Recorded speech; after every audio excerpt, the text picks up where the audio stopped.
Based on a tip-off, the police recovered a large quantity of clothes and fireworks inside 20 bundles, the amount of which is 5 lakh rupees, said the police. 3 people were arrested over this incident.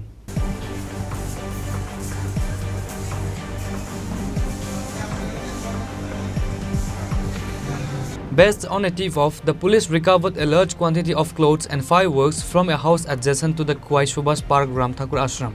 On Tuesday night, the police of Khowai Police Station, led by the Khowai Sub-District Police Officer Ushi Subir Malakar and Subhash Park Outpost Ushi Ranjit Sarkar, conducted a raid on a house adjacent to the Khowai Subhash Park Ram Thakur. A large quantity of clothes and fireworks were recovered in the operation. 3 people were arrested. The arrested are Bikas Debarma, Naresh Debarma and Ranjit Debnath.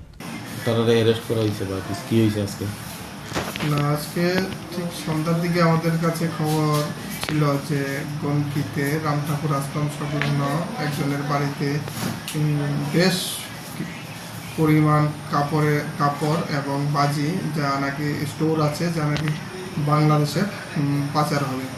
যথারীতি আমরা যাই এবং ওই বাড়িতে আমরা 20 bundle কাপড় bag এবং বেশ কিছু বাজির প্যাকেট পাই।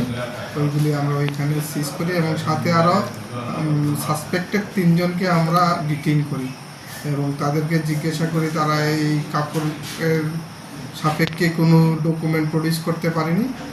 যথারীতি আমরা কাপড়গুলিকে থানায় নিয়ে আসি এবং আইনানুগ ব্যবস্থা নেওয়া হবে। স্যার, বাড়ির মালিককে কি অ্যারেস্ট করা হয়েছে?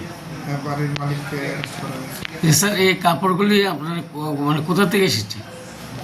এখন এটাই তদন্ত সাপেক্ষ, এখনো আমরা বলতে পারছি না। স্যার, বাড়ির মালিকের নাম? বাড়ির মালিকের নাম Amar Ghosh. Thank you sir.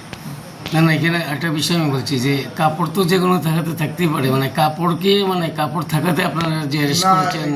না, এরকম না। অ্যাকচুয়ালি আমাদের কাছে খবর ছিল কাপড়গুলি বাংলাদেশে পাচার হবে, তো কাপড়ের সাপেক্ষে তারা কোনো ডকুমেন্ট প্রডিউস করতে পারেনি। কাপড়ের সঙ্গে আপনারা অন্য কিছু অবৈধ কোনো কিছু পেয়েছেন? বাজি। তো এখন যে জিনিসগুলি পেয়েছেন মানে তার বাজারে ন্যূনতম কতটুকু হবে, কি টাকা পয়সার পরিমাণ? 5 লাখ, অ্যাপ্রক্স 5 লাখ। 5 লাখ। কজন এনেছেন অ্যারেস্ট করে? এখন পর্যন্ত 3 জনকে আমরা ডিটেইন করতে পেরেছি। These clothes and fireworks were stored for smuggling into Bangladesh. Bureau Report, Chinikhorang.